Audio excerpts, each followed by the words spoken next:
بسم اللہ الرحمن الرحیم۔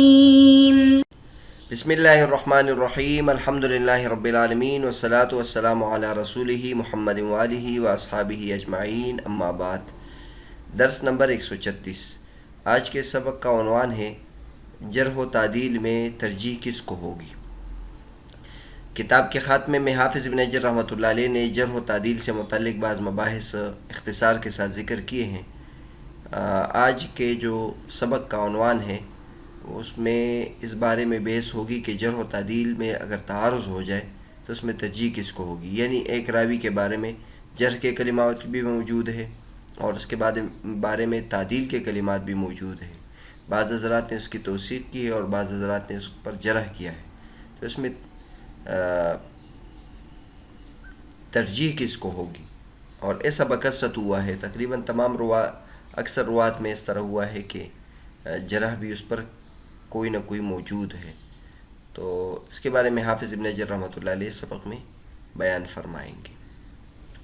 حافظ ابن حجر رحمۃ اللہ فرماتے ہیں والجرح مقدم علی التعدیل واطلق ذلك جماعۃ ولكن محله ان صدر مبینا من عارف بأسبابه لأنه إن كان غير مفسر لم يقدح في من ثبتت عدالته، وإن صدر من غير عارف بالأسباب لم يعتبر به أيضا، فإن خلا المجروح عن تعديل قبل الجرح فيه مجملا غير مبين السبب إذا صدر من عارف على المختار، لأنه إذا لم يكن فيه تعديل فهو فيه حيز المجهول، وإعمال قول المجرح أولى من إهماله، ومال ابن صلاح فی مثل هذا الى التوقف فیہ۔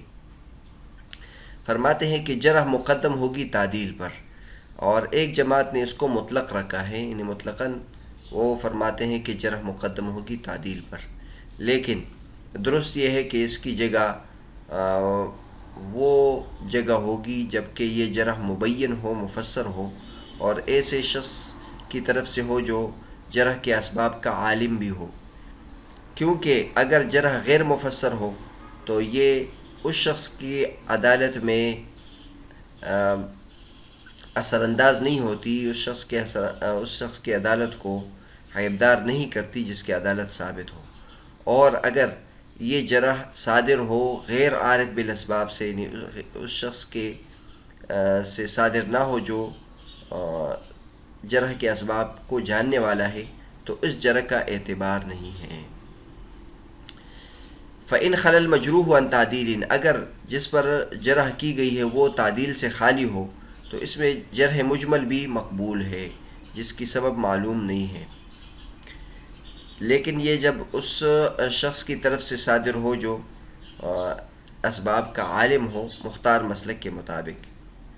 لِأَنَّهُ إِذَا لَمْ يَكُنْ فِيهِ تَعْدِيلٌ، کیونکہ جب کسی راوی میں تعدیل موجود نہ ہو تو یہ مجہول کے ضمن میں چلا جاتا ہے، اور مجرح یعنی جو اس کی جرح بیان کرتا ہے اس کے قول پر عمل کرنا اولا ہے اس کے قول کو محمل چھوڑنے سے۔ اور ابن صلاح رحمۃ اللہ علیہ ایسے موقع پر توقف کی طرف جاتے ہیں۔ اس کی تشریح ہے کہ حافظ ابن حجر رحمۃ اللہ فرماتے ہیں کہ جرح مقدم ہوگی تعدیل پر، یعنی بڑا عنوان تو یہی ہے کہ جرح مقدم ہوگی تعدیل پر، لیکن اس میں تفصیل ہے۔ بعض حضرات تو اس میں تفصیل نہیں کرتے اور اس کو مطلقاً اس طرح بیان کرتے ہیں کہ جرح مقدم ہوگی تعدیل پر، یعنی کسی راوی کے بارے میں جرح بھی ثابت ہو اور تعدیل بھی ثابت ہو، ہم جرح کو راجح قرار دیں گے اور اس طرح اس کو مجروح سمجھا جائے گا اور اس کی حدیث پر ضعیف ہوگی۔ اور یہ اصول حدیث کا جو مشہور قاعدہ ہے کہ اس میں جو الاقل فی ھذا یقضی علی الاکثر، اس میں جو ضعف کی جانب ہے اس کو ترجیح ہوتی ہے، لیکن ظاہر ہے یہ اپنے عموم پر نہیں ہے۔ اگر یہ اپنے عموم پر ہوتا تو پھر بہت سارے روات وہ مجروح کے ضمن میں چلے جائیں گے، بڑے بڑے ائمہ بھی جرح سے خالی نہیں ہے، تو یہ اپنے ظاہر پر بھی نہیں ہے۔ بعض حضرات نے اس کو مطلق رکھا ہے لیکن یہ مطلق درست نہیں ہے۔ حافظ ابن حجر رحمۃ اللہ نے اس کے لیے دو شرائط لگائی ہیں۔ ایک تو یہ ہے کہ جرح اس وقت مقدم ہوگی تعدیل پر جبکہ یہ جرح مبین ہو، مفسر ہو، اور دوسری شرط یہ لگائی ہے کہ ایسے شخص کی طرف سے ہو جو جرح کے اسباب کا عالم ہو. تو یہ جو دوسری شرط ہے تو اس کی زیادہ ضرورت نہیں ہے، اس کے بارے میں تفصیل کے ساتھ پہلے بیان کر دیا ہے. جرح کے لیے تو یہ بنیادی شرط ہے، یہ ضروری ہے کہ وہ جرح مقبول ہوگی جو امام فن سے ہو کی طرف سے ہو اور جو جرح و تعدیل کے اصول سے واقف ہو. لیکن یہاں جو دوسری شرط ہے وہ زیادہ ضروری ہے، وہ یہ ہے کہ جرح مفسر ہو. جرح مفسر کا مطلب یہ ہوتا ہے کہ اس جرح کی وجہ بھی بیان کرے کہ اس پر جرح اس لیے میں کرتا ہوں کہ یہ ہے اس کا حافظہ خراب ہو گیا ہے، اور یا یہ ہے کہ اس کو یہ تدلیس کرتا ہے. جرح کے جتنے بھی یعنی اسباب ہے، 10 اسباب طعن کے جتنے بھی اسباب ہیں وہ پیچھے گزر چکے ہیں، ان میں سے کوئی ایک بیان کرے. ہم جب جرح و تعدیل کے اور رجال کے تراجم کی کتاب دیکھیں تو اس میں اس طرح ہوتا ہے کہ امام بخاری رحمۃ اللہ علیہ، ابن ابی حاتم رحمۃ اللہ علیہ کسی پر جرح کرتے ہیں تو اس کی وجہ بیان کرتے ہیں کہ اس کا حافظہ خراب ہو گیا تھا، یا یہ ہے کہ وہ تدلیس کرتا ہے، یا یہ ہے کہ ضبط اس کا صحیح نہیں ہے، تو یا یہ کہ اس میں فسق ہے. اس قسم کی وجوہات وہ ذکر کرتے ہیں. تو جس شخص کے بارے میں تعدیل موجود ہو اور جرح بھی موجود ہو تو اگر اس کی تجریح کی گئی ہو تو یہ تجریح اس وقت معتبر ہوگی جبکہ اس کا سبب بھی بیان کیا گیا ہو. کیونکہ اگر یہ جرح غیر مفسر ہوگی تو عدالت جس کی ثابت ایک مرتبہ ہو جائے تو اس میں پھر یہ اثر انداز نہیں ہوتی، اس کی وجہ سے یہ عیبدار نہیں ہوتی. اور اگر یہ جرح ایسے شخص کی طرف سے ہو جو اس فن کا بھی نہ ہو تو اس کی طرف سے بھی یہ جرح معتبر نہیں ہوگی. بہرحال یہ موٹی بات تھی، یہ حافظ ابن حجر رحمۃ اللہ نے بیان کی. اس میں ایک ضمنی اس کے ضمن میں حافظ ابن حجر رحمۃ اللہ ایک اور قسم اس کی بیان فرماتے ہیں. وہ یہ ہے کہ بعض مرتبہ ایسا ہوتا ہے کہ جس پر جرح ہوئی ہو اس کے بارے میں تعدیل کا قول نہیں ہوتا، یعنی جرح تو ہوتی ہے لیکن تعدیل نہیں ہوتا. اوپر بیان کر دیا کہ تعارض ہو جائے، جرح بھی ہو تعدیل بھی ہو، تو اس کی صورت بیان کر دی کہ جرح مقدم ہوگی لیکن اس وقت مقدم ہوگی جبکہ وہ جرح مفسر ہو، اور اگر جرح مفسر نہ ہو تو اس جرح کا اعتبار نہیں کیا جائے گا اور تعدیل کا اعتبار کیا جائے گا. لیکن اگر کسی راوی کے بارے میں تعدیل کا قول نہیں ہے اور جرح کا قول ہے تو حافظ ابن حجر رحمۃ اللہ فرماتے ہیں کہ اس میں جرح مجمل بھی چل جائے گا، یعنی اس میں جرح مجمل بھی مقبول ہو جائے گا چاہے جس کا سبب بیان نہیں کیا گیا ہو. لیکن دوسری شرط اس میں موجود ہوگی، وہ یہ ہے کہ امام فن کی طرف سے یہ صادر ہو. اور ہم اگر کتب رجال دیکھ لیں تو اس میں اکثر اور بیشتر ایسا ہوتا ہے کہ جس پر جرح ہوئی ہو اس میں اس پر تعدیل کا قول اس کے بارے میں ہوتا نہیں ہے، اور ہم جو جرح کے کلمات اس کو قبول کرتے ہیں. علامہ ذہبی رحمۃ اللہ علیہ، امام بخاری رحمۃ اللہ علیہ، ابن ابی حاتم رحمۃ اللہ علیہ، حافظ ابن حجر رحمۃ اللہ کی کتابوں میں بہت زیادہ اس قسم کے روات ہوتے ہیں جس پہ جرح کے لیے سبب ذکر نہیں کیا جاتا. تو بہرحال جرح کے لیے سبب کا ہونا ضروری ہے، یہ اس وقت جبکہ اس کے بارے میں تعدیل کے کلمات بھی ہو. اگر تعدیل کے کلمات نہ ہو تو پھر جرح مجمل بھی اس میں چلا جائے گا. اور اس کی وجہ حافظ ابن حجر رحمۃ اللہ علیہ نے بہت عمدہ بیان کی، وہ یہ ہے کہ اگر ایسے راوی جس کی تعدیل ثابت نہ ہو اس کے بارے میں اگر جرح کا کلمہ نہ بھی ہو تو پھر بھی یہ پیچھے ہم نے بیان کر دیا یہ مجہول کے ضمن میں چلا جاتا ہے.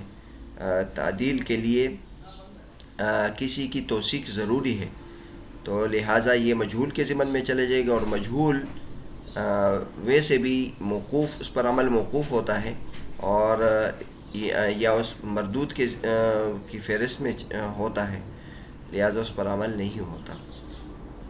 تو یہاں یہ پہلے سے مجہول کے ضمن میں بھی ہے اور پھر مجرح کا قول بھی ہے، تو مجرح کے قول کو عمل دینا یہ اس کو مہمل چھوڑنے سے بہتر ہے، لہٰذا یہاں جرح مجمل بھی چلا جائے گا، جرح مجمل بھی چل جائے گا اور جرح مجمل بھی مقبول ہوگا. حافظ ابن حجر رحمۃ اللہ فرماتے ہیں کہ ایسی صورت میں علامہ ابن صلاح رحمۃ اللہ علیہ توقف کی طرف جاتے ہیں، اور یہ بار بار کئی جگہ ہم نے ذکر کر دیا کہ جہاں جرح کمزور ہو تو علامہ ابن صلاح رحمۃ اللہ علیہ وہاں توقف کی تعبیر استعمال کرتے ہیں. اور حافظ ابن حجر رحمۃ اللہ علیہ جو حاصل ہیں وہ ذکر کر دیتے ہیں. ظاہر ہے جو جس پر عمل موقوف ہو وہ بھی مردود ہوگا، تو حافظ بن حجر رحمۃ اللہ اس کو مردود کی تصریح اس کے بارے میں کرتے ہیں. باقی دونوں مسلک میں کوئی زیادہ فرق نہیں ہے. اسی وجہ سے نور الدین عطر صاحب حاشیے میں فرماتے ہیں نتیجۃ المذہبین متقاربۃ جدا وہی عدم العمل بالحدیث لیکن علی مذہب ابن صلاح لم يعمل بحدیث من جرح جرحا مجملا لأنه وقعت فيه ريبة توجب التوقف في العمل بحديثه كالمجهول مثلا. أما على مذهب المصنف الحافظ ابن حجر فيعتبر هذا الراوي مجروحا مرفوض الرواية ومذهب ابن صلاح في رأيي أقوى. وانظر ما سبق من تعلیق صفحہ 102. حافظ نور الدین عطر صاحب فرماتے کہ دونوں مذہب آپس میں بہت زیادہ قریب ہے، اور وہ یہ ہے کہ دونوں کا حاصل یہ کہ اس حدیث پر عمل نہیں کیا جائے گا. لیکن ابن صلاح رحمۃ اللہ کے مسلک میں عمل نہیں ہوگا اس راوی کی حدیث پر جس پر جرح مجمل کی گئی ہو، کیونکہ اس میں شک واقع ہوتا ہے جس کی وجہ سے توقف کو واجب کر دیتا ہے، جیسے مجہول مثلا. اور مصنف یعنی حافظ بن حجر رحمۃ اللہ علیہ اس قسم کے راوی کی روایت کو مرفوض الروایہ قرار دیتے ہیں، یعنی اس کی روایت رد کی جائے گی. اور نور الدین عطر صاحب فرماتے ہیں کہ ابن صلاح کا جو مسلک ہے میرے رائے کے مطابق وہ زیادہ قوی ہے، اور اس کے لیے ماقبل میں صفحہ نمبر 102 پر تعلیق میں نے ذکر کیا تھا وہ ملاحظہ ہو. بہرحال آج کے سبق میں جرح و تعدیل سے متعلق بہت اہم مباحث ہم نے ذکر کر دیے. اس کا بہت زیادہ اثر ہوتا ہے، تقریباً ہر راوی میں اس قسم کے مسائل کا سامنا ہوتا ہے کہ اس میں تعدیل کا قول بھی ہوتا ہے، تجریح کا قول بھی ہوتا ہے. تو حاصل یہ ہے اس سلسلے میں اصول کا کہ جرح مقدم ہوگی، لیکن اس کے لیے شرائط ہے. اس وقت جرح مقدم ہوگی جبکہ جرح مفسر ہو، اور اگر جرح مفسر نہیں ہے تو پھر تعدیل ہو تو تعدیل مقدم ہوگی. اس مسئلے کے لیے اور جرح و تعدیل سے متعلق مسائل کے لیے کی تفصیل کے لیے آپ ملاحظہ ہو علامہ عبدالحی لکھنوی رحمۃ اللہ کی کتاب ہے الرفع والتکمیل فی الجرح والتعدیل. اس میں اس بارے میں بہت زیادہ تفصیل ہے، اور پھر شیخ عبدالفتاح غدر رحمۃ اللہ علیہ نے بھی اس کی مزید تفصیل بیان کی ہے. وہ تفصیل کے لیے یہ کتاب ملاحظہ کیا جا سکتا ہے. یا جرح و تعدیل سے متعلق جتنی کتابیں ہیں، کچھ کتابوں کا ذکر پہلے ہو چکا، وہ آپ ملاحظہ کر سکتے ہیں.